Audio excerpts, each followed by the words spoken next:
In my role as Executive Vice President of Supply Chain, I manage both the U.S. and Mexico logistics operations here. As you recall, in our previous podcast, we had focused in on the elements of lean supply chain. We had heard from John Willman as to the key elements there. In addition to that, we had heard from Ross Clark as to the reporting of KPIs of a world-class logistics company. Today we have with us Juan Ortiz, who is the country manager of Mexico and is here to discuss the Mexico supply chain and the challenges within Mexico of developing a world-class supply chain. Juan, welcome, and tell us a little bit about your background. Thank you, Richard. I have 20 years of experience in the automotive industry. I started my career in a global company, Arvind Meritor, now Faurecia, the exhaust division. And one of the main roles was to develop carriers in Mexico and also develop the logistic strategy for the company in terms of the implementation of Kanban system to help the company to lower the inventory levels, but also to have a better control of the logistic spend. After that, I joined the Carter Logistic Organization with two major objectives. One of them is to grow the import and export business, but also to develop and implement the mailroom system inter-Mexico. Juan, tell us some opportunities which are available to drive cost out of the supply chain in Mexico. Yes, the logistic manager, they need to review their current state. What I have seen during the last year is that if they have 7 suppliers located in Mexico, there is 7 kind of equipment they're using. They think they're loaded to capacity, but when we visit them and get the real data, we have seen a lot of the trailers, 53, with just half loaded. So I understand that it's difficult. I mean, I understand that sometimes those cases is because there are production changes and they are just reacting to those changes. But even though, I mean, if the supplier is able to provide flexibility, they should be receiving the trailers the way they need it without getting or producing waste on it. That is something that it's very common. It's more common that we think. Is difficult also for them to sometimes to do changes because they only see their volume. But there are some logistic companies that are providing solutions to those cases. When you saw that waste was occurring and that they were not utilizing their trailers to full capacity, what was your action point after you saw that? Yes, we by doing that analysis, we found that the best way of giving option to the customer is by the usage of the cross docks in Mexico. When you consolidate those suppliers into a single place and then deliver it to the plant, you're not only having a better usage of the trailer, you also reduce the number of delivery to the plant. So that is what the customer are happy about it, that and it is a good solution for them. In that specific instance, how much in savings did you drive out of the system? What we have heard is that those savings go from 20, 30% of savings It's not directly to the price of the line haul. It's just because they are receiving less units in their plants. Okay. So less truckloads coming in, higher cubes relating into more cost savings in the supply chain. Yeah. That's great. That's a great example, Juan, of something that you did to enact change and driving costs out of the system. Tell me a little bit about the largest challenges that supply chain managers in Mexico are facing. Yes, they know they are very familiar with the concept. They have several years bringing material from U.S.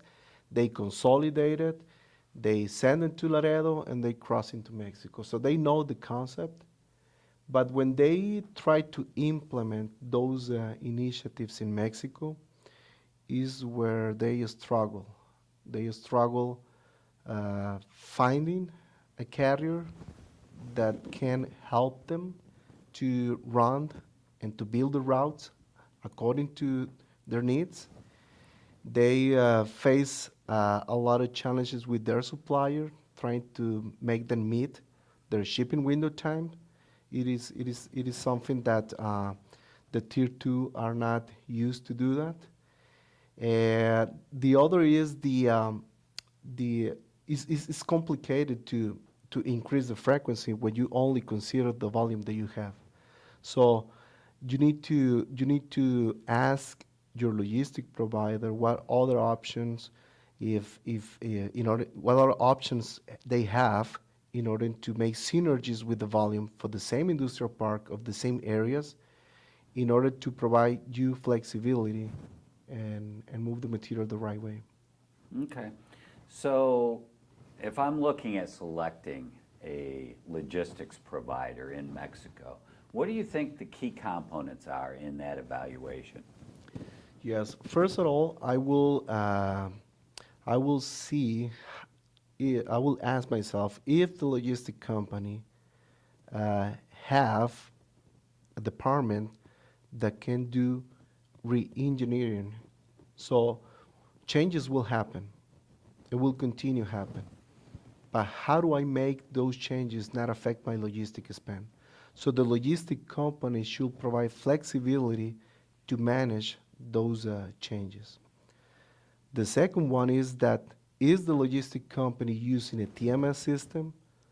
I believe it's mandatory that your logistic provider use a TMS system.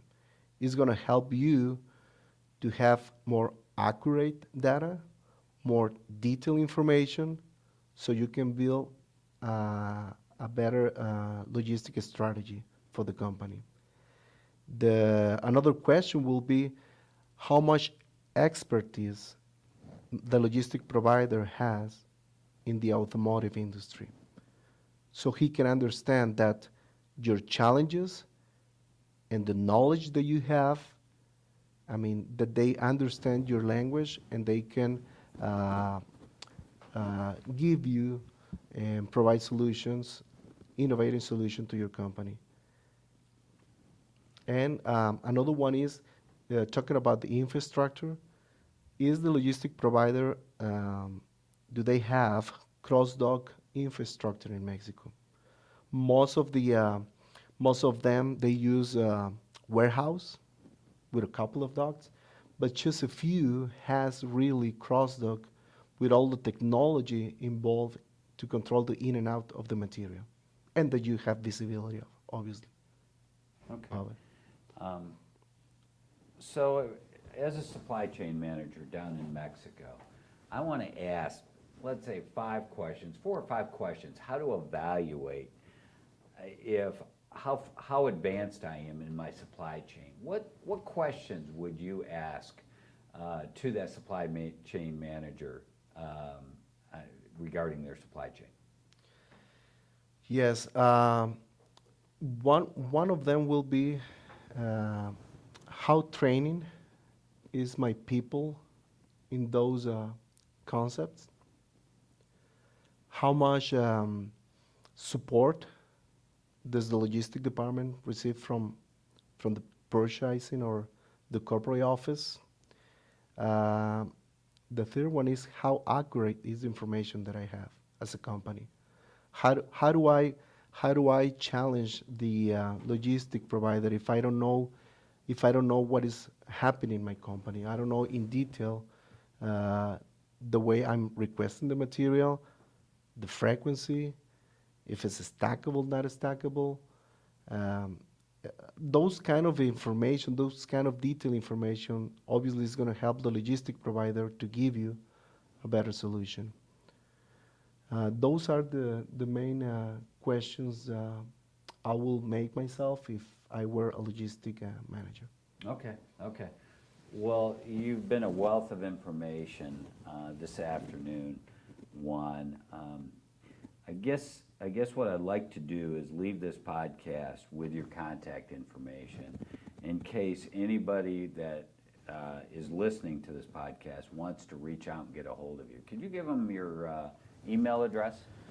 Yes, my email address is juan.ortiz@carter-express.com. Okay. Well, our next podcast, we will be discussing the custom clearance process, and we're going to be talking about the responsibilities of the owner of the product, the responsibilities of the suppliers providing the product going down to Mexico and coming from Mexico. Also, we're going to talk about the customs broker's responsibility, and also finally the consignee's responsibility in this process. So stay tuned to our next podcast. Thank you. If you like what you hear, you should check out our data analysis webinar on May 23rd. You can find the link to that webinar in the description of the podcast below. And don't forget to subscribe to our podcast for more logistics expertise. Enjoy.